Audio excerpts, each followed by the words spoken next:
Fala, gente! Tudo beleza? Canal Tricolaço, de volta mais uma vez aqui para a gente bater um papo sobre as coisas do São Paulo Futebol Clube. E hoje não podia deixar de ser, vamos falar de Libertadores da América, que é o assunto do momento, porque o São Paulo não está mais no estadual, porque o Campeonato Brasileiro não começou, porque temos data FIFA e os times só estão treinando, se preparando. Então vamos falar de Copa Libertadores da América. Temos essa atração, sorteio feito hoje à noite, nesta segunda-feira à noite, dia 17 de março, na sede da Comebol em Luque, no Paraguai.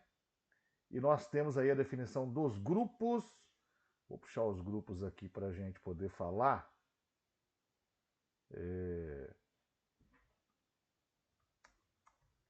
Fazer a coisa direitinho aqui, porque aí fica mais fácil. Né? Veja grupos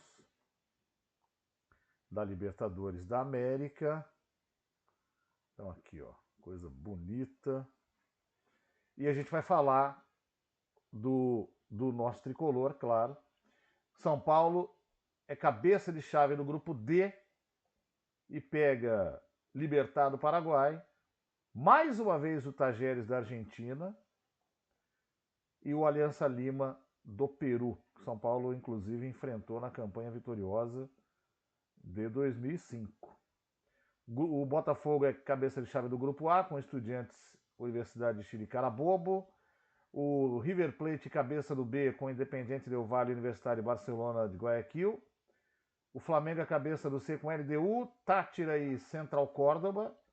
O São Paulo, a gente já falou. Grupo E, o Racing, o Colo-Colo, Fortaleza e o Bucaramanga. Grupo F, Nacional do Uruguai, Internacional, Nacional de Medellín, Bahia, o grupo dos nacionais. O grupo do Palmeiras, cabeça de chave é o G, Palmeiras, Bolívar, Sporting Cristal e Cerro Portenho.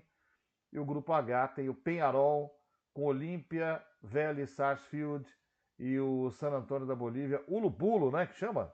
Nome meio esquisito esse time. A fase de grupos começa a partir de 1º de abril. O São Paulo deve jogar ou dia 2, ou dia 3, ou dia 4, ainda vai ser definido certinho, né? E vai começar enfrentando o Tajeres. Isso aí é o que já está certo na definição da Comebol Libertadores. Bom, Libertadores é o seguinte: a Libertadores atual, onde você tem formato com sorteio, com essas coisas todas, não dá para você fazer muita previsão do que vai acontecer ao longo do caminho. Então a gente tem o grupo, e aí tentar imaginar possibilidades, porque não é o A contra o B, não é o C contra o D, é sorteio. Então vamos classificar os 2 primeiros de cada grupo.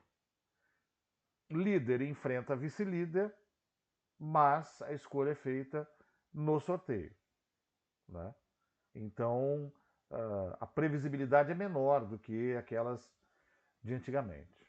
Então, analisando só, falando só do grupo. Eu, particularmente, acho o Talheres um time muito chato, cara. O Talheres é aquele time, ele é meio Red Bull Bragantino, assim. Ele é meio. Vou dizer até mais que isso. Porque ele tem mais torcida.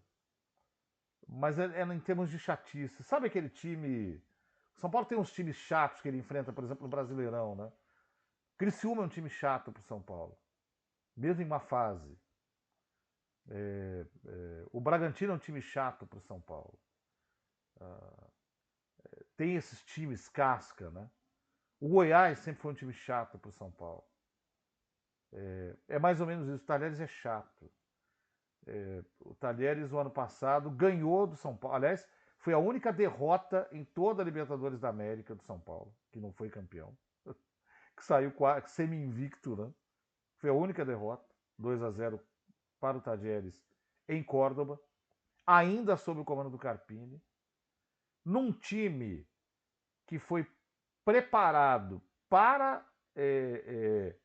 propor jogo fora de casa e que perdeu 3 jogadores importantes no primeiro tempo. Aí o Carpini, coitado, meio que entrou na vala da queda a partir dali.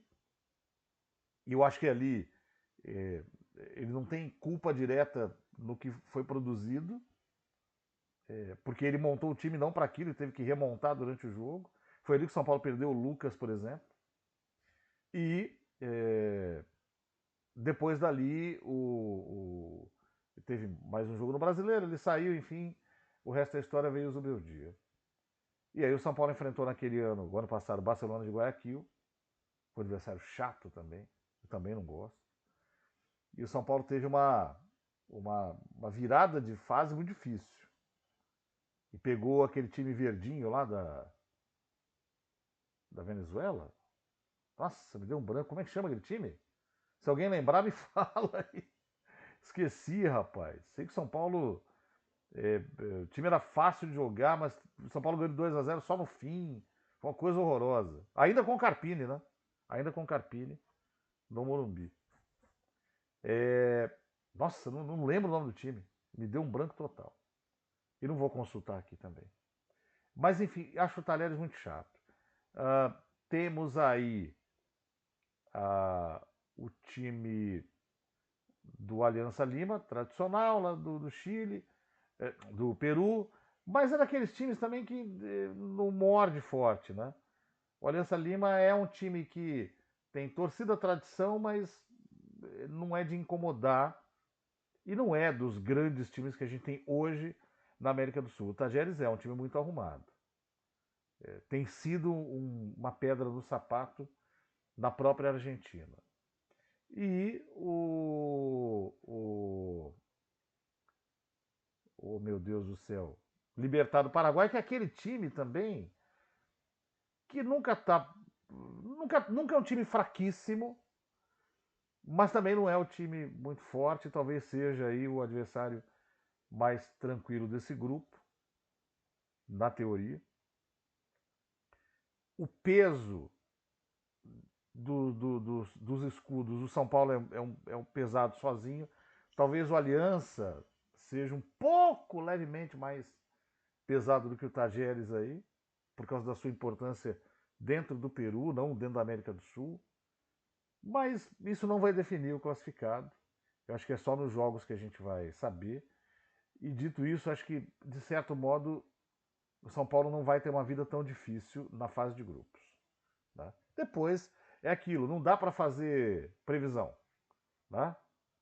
Você tem que tentar imaginar quem é que vai sair dos outros grupos para montar talvez um cenário do que possa ser fácil ou difícil. Então, por exemplo, Botafogo, Estudiantes, Universidade e Carabobo. Eu já rifaria o Carabobo aqui. O Botafogo, a gente precisa saber o que o Botafogo quer da vida, né? O Botafogo que começou o ano começou mal, mas o Botafogo de 2024 também começou mal. E aí ele foi começar a se achar, curiosamente, na Libertadores. O outro time forte aqui é o Estudiantes. Então, talvez aqui, mas aí talvez aqui o Botafogo seja o segundo. Pensando no cenário com o São Paulo sendo líder. No grupo do River, e aí Estudiantes em primeiro, né?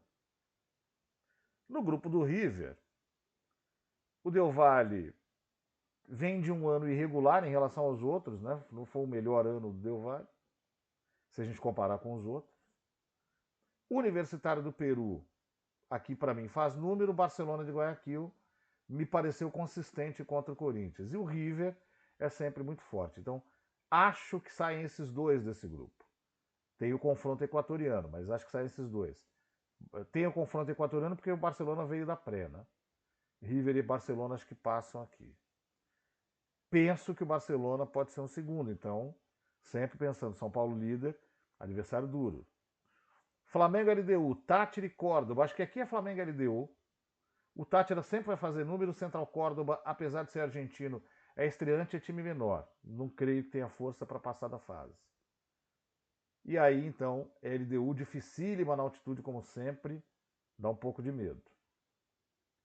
Você tem o próprio grupo do São Paulo, né? Onde eu acho que sai É difícil, cara, mas eu acho que é mais pro Tajeres. No outro grupo, no grupo E, Racing, Colo-Colo, Fortaleza e Bucaramanga. Eu acho que Fortaleza começou o ano, me parece, consistente. É candidato a passar. O outro é o Racing, que vem bem. E acho que pelo peso, tamanho da competição, a gente tem um Fortaleza em segundo, podendo cair na nossa também. Sempre considerando o São Paulo primeiro. Grupo F, Nacional, Internacional, Nacional de Medellín, Bahia. Eu acho que esse grupo é muito embolado. Acho que ninguém desponta aqui com muita força, todos são muito tradicionais. Mas o Nacional não é o melhor momento dele, o Nacional do Uruguai, o Nacional de Medellín, né? Não é o melhor momento dele, o Nacional do Uruguai também não. O Bahia talvez seja, e talvez aí você possa ter dois brasileiros se classificando pela primeira vez. E o grupo do Palmeiras tem Bolívar, Sporting Cristal e Cerro Porteño. Cerro Porteño muito tradicional, o Bolívar nos últimos anos em crescimento. Eu rifaria o Sporting Cristal, Palmeiras vai passar, acho que passa em primeiro e vou chutar olha, vou chutar um Cerro Porteño pela tradição, mas será equilibrado. E o último grupo, Peñarol, Olímpia, Vélez e San Antônio. 3 clubes muito tradicionais com um novato, que eu acho que fica de fora. E aí eu penso, porque o Vélez é o grande time da Argentina hoje, além de Boca e River, né? Mais do que Boca até. Peñarol e Vélez passam, acho que o Peñarol em segundo. Então, na teoria, se o São Paulo terminar em primeiro, Botafogo, Barcelona, LDU, Tajeres, Fortaleza, Bahia, Bolívar e Peñarol estão na mira. Não é fácil. Não é fácil. Confronto entre brasileiros é um troço muito difícil também, né? Da gente enfrentar. Mas é aquilo. Tem que ser um passo de cada vez. Primeira coisa, foco na vaga. E aí entra até aquele pragmatismo argentino, que a gente não gosta muito, né? Eu dei destaque a isso num vídeo do ano passado. O Zubeldia tem esse pragmatismo argentino. O pragmatismo argentino é muito assim. Eu preciso classificar. Ah, mas em segundo não importa. Eu preciso me classificar. Pode ser em segundo. Eu não gosto. Eu acho que na nossa cultura, e acho que nós estamos certos, o foco tem que ser na primeira vaga. A primeira vaga te dá vantagem, a primeira vaga te dá volta em casa, a primeira vaga te dá, teoricamente, estar em condição melhor do que o segundo de um outro grupo, teoricamente. Aí é a única coisa intangível que tem. Mas a gente já sabe que no caso do São Paulo, o seu técnico não liga para isso. Então, é uma Libertadores para ser assistida com muita paciência, inclusive, por causa dessa condição de raciocínio do técnico. É isso. Acho que não dá para falar muito além disso aí. Com relação à capacidade de disputar. É um torneio mata-mata, você tem atalhos que não são necessariamente ter um grande time, mas evidentemente ter um grande time é importante. O São Paulo não tem. O São Paulo tem um bom time titular, com bons valores. Desequilibrantes talvez só o Lucas e o Oscar, mas não são tão desequilibrantes quanto os desequilibrantes de Flamengo, de Palmeiras e até de River Plate. Acho que o Brasil, até para passar o Brasil de novo, vai muito forte para essa Libertadores. É muito difícil não prever de novo um campeão brasileiro, dada a diferença que ainda existe entre os times daqui e os times dos outros países da América do Sul, incluindo a Argentina. Mas tem a briga, tem a luta, aquela coisa toda. E acho que o São Paulo, apesar de não ter esse grande time, esse grande elenco, pode fazer trilhar o caminho pelos atalhos. Os atalhos são saber jogar fora de casa, saber fazer resultado, saber se garantir quando tiver o resultado, que são coisas que o São Paulo até conseguiu fazer no ano passado. O São Paulo bateu num muro pela falta de qualidade. Enfrentou um time muito melhor, para o qual vendeu caro a vaga, que foi o Botafogo. E a perspectiva de acontecer algo parecido esse ano é grande. é grande. Porque se avançar, você tem Flamengo com grande elenco, Palmeiras com grande elenco, até o Bahia com elenco muito bom, jogadores experientes, Internacional com grande elenco. São Paulo fica abaixo deles todos, em termos de elenco. Talvez o time de titular, em algumas situações, iguale. Superior, nunca. Então, é saber usar pênalti, é saber usar prorrogação quando tiver só no final, né? Para passar. É treinar melhor pênalti para não acontecer como aconteceu com o Botafogo no ano passado. Para tentar passar. O São Paulo é um candidato que passa com mais dificuldade do que outros candidatos. Dois assuntos rapidinho para a gente encerrar por hoje. Um é o Caleri. Porque, de novo, desde o final da semana passada, aquela especulaçãozinha de que o Boca teria interesse em levar o Caleri para a Argentina, aquela coisa toda. De novo, a diretoria do São Paulo, muito lenta, não fala nada, não desmente. Da parte do jogador, sussurros de que não teria interesse, mas também ninguém fala nada muito concreto. Sobra o quê? A especulação da imprensa e a especulação de rede social. E a especulação vai no seguinte caminho. O Caleri tem que deixar o São Paulo agora, aproveitar que o Boca quer e sair, porque não está num grande momento? Eu discordo. Eu acho que o Caleri está devendo. Eu já disse isso aqui. Eu já fiz aquela avaliação, semana passada eu fiz de novo, de que o Caleri é ídolo no São Paulo por causa da carência, e não porque ele é um grandíssimo jogador. Eu sempre comparo o Caleri ao Valdívia do São Paulo desses tempos. O Valdívia era ídolo do Palmeiras quando o Palmeiras não ganhava nada. O Valdívia não jogaria no Palmeiras de hoje. Porque ele, apesar de muito bom, é inferior ao que o Palmeiras tem hoje, com a capacidade que o Palmeiras adquiriu de montar grandes elencos. O Caleri é inferior a uma série de atacantes bons que tem por aí. São paulinos muito apaixonados adoram colocar o Caleri na mesma plataforma, por exemplo, do Pedro. Olha que absurdo. Até do Vitor Roque, que voltou agora, estava mal na Espanha. A gente não sabe o que vai acontecer daqui para frente. Mas o Vitor Roque normal, aquele do Atlético Paranaense, é superior.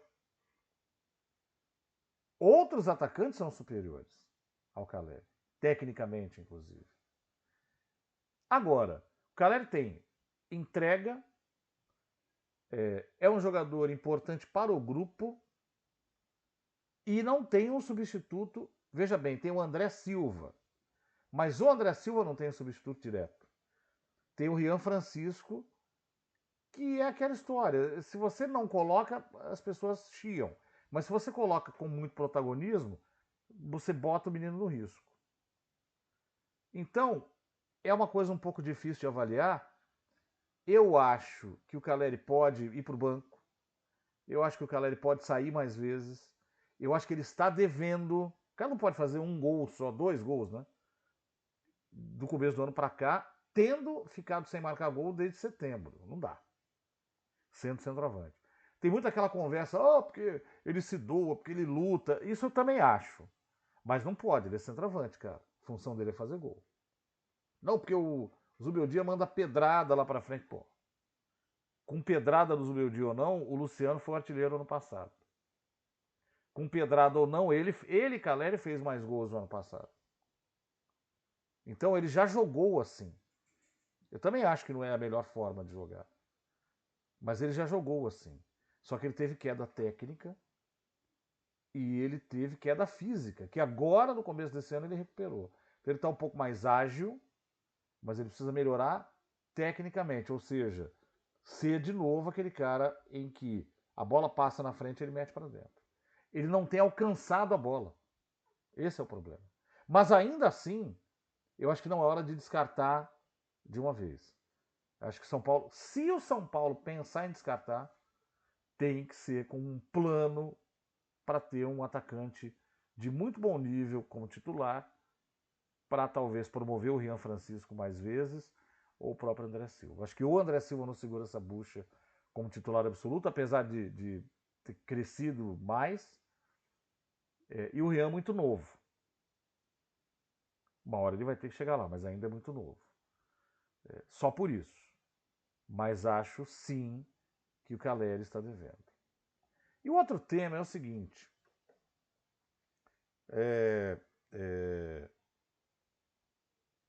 Eu queria falar rapidamente sobre arbitragem, não é do São Paulo, mas é porque toda vez eu já fiz vídeos só sobre arbitragem, tenho que falar de novo.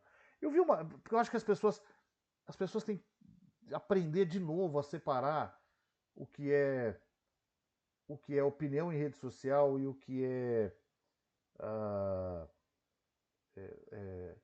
uma mera sensação do que é verdade absoluta. Ontem o Rafael Claus apitou o primeiro jogo da final do Campeonato Paulista. O Rafael Claus sempre foi tido nos últimos anos como o melhor árbitro aqui do estado de São Paulo, melhor árbitro do Brasil também. É o árbitro que tem apitado os grandes encontros no Brasil já há pelo menos 4 ou 5 anos. É o árbitro das finais do Paulista nos últimos anos. E ele é muito bom.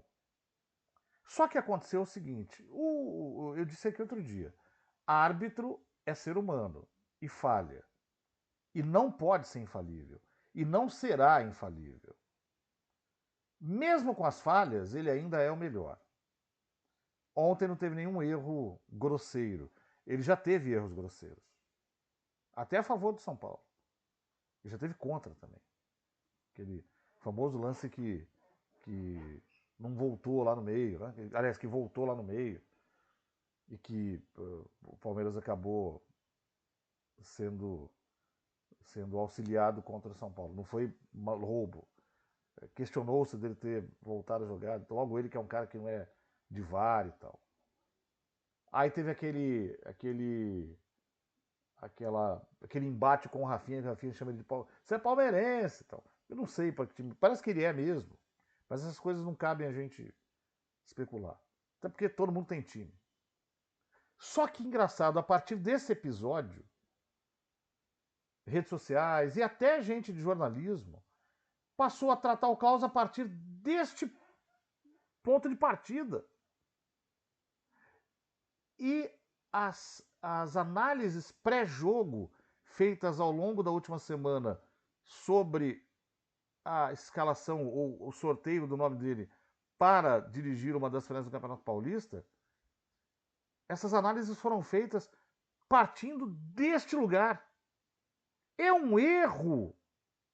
Você não pode partir do pressuposto de que ele talvez seja palmeirense e vá ajudar o Palmeiras. Porque se a gente tirar essa parte, se a gente tirar a controvérsia, se a gente tirar a polêmica que todos têm, ele ainda é muito bom árbitro. E alguém pode perguntar, mas por que você está perdendo tempo fazendo um vídeo ou gastando uma parte do seu vídeo para falar do trabalho do Rafael Claus? Porque eu acho a discussão sobre arbitragem no Brasil, já disse isso outras vezes aqui, penosa.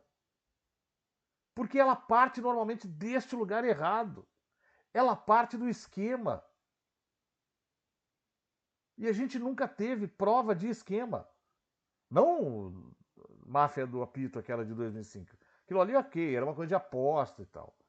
Tô falando, ao longo do tempo, esse folclore de dizer o cara é corintiano, é palmeirense e tal. A gente nunca teve nada palpável na mão do cara que foi lá e fez um acerto e puxou o saco, resolveu um problema daquele time porque ele torce para aquele time ou não. Não tem isso. Você tem sensação, você tem desconfiança tua, pessoal, mas você não tem nada, nenhum dado palpável que comprove isso. Todo mundo que faz esse tipo de discussão, nós aqui, se a gente tivesse que ser delegado de polícia, juiz de direito, a gente tinha que ser exonerado da função, expulso da polícia, retirado do Ministério Público, porque a gente parte de pressupostos errados. A gente tem que ter prova das coisas. A gente tem que ter certeza das coisas. A gente não pode especular, porque você pode estragar a vida. Então, assim, eu vi análise ontem da arbitragem do Klaus baseada no fato dele não ter ajudado o Palmeiras. Pô, mas isso não é o padrão. Não tem sentido a discussão partir deste lugar. E a minha preocupação existe porque, assim, se a nossa discussão sobre arbitragem sempre for essa, não haverá mais arbitragem no futebol do Brasil. A gente vai ter que importar, e o brasileiro, criativo como é, achará um jeito de pôr em dúvida e criticar os árbitros de fora também. De novo, a arbitragem é feita por humanos e tem que continuar sendo feita por humanos. E eles falham. E a falha faz parte. A gente precisa voltar a olhar desse jeito, para não enlouquecer, para não pegar o trabalho de um cara que é bom no que faz. E assim, só está sobrando o seguinte, toda a discussão em torno do Klaus agora é se ele é palmeirense ou não. Cara, isso é bizarro. Isso é bizarro. Porque a gente foi, né, podando os caras, que virou isso, cara. É diferente do Flávio Rodrigues de Souza. O Flávio Rodrigues de Souza, que não deu o pênalti, ou melhor, que deu um pênalti inexistente contra o São Paulo no jogo contra o Palmeiras na semana passada, já cometeu outros erros e na semana seguinte deu um gol de mão para o adversário do Atlético Paranaense na Copa do Brasil. Né? Então, há uma sequência de erros. Mas ele também é um bom árbitro. Só que agora, devido até à sua atitude, né, eu acharia até de arrogante, inclusive,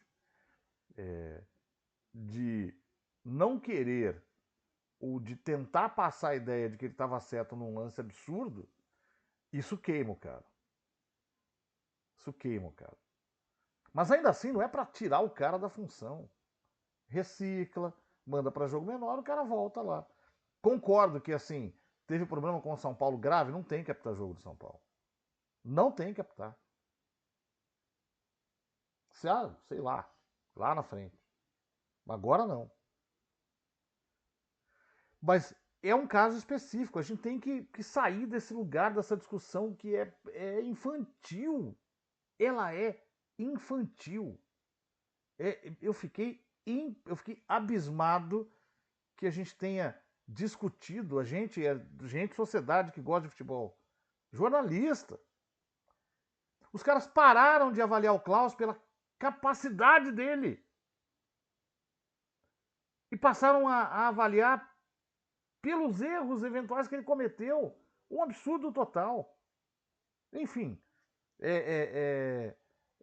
queria só deixar esse ponto aqui, porque é uma discussão que precisa deixar de ser infantil. Gente, por esse vídeo é isso. Vamos falando mais ao longo da semana também. Abraço para todo mundo. Até a próxima. Valeu!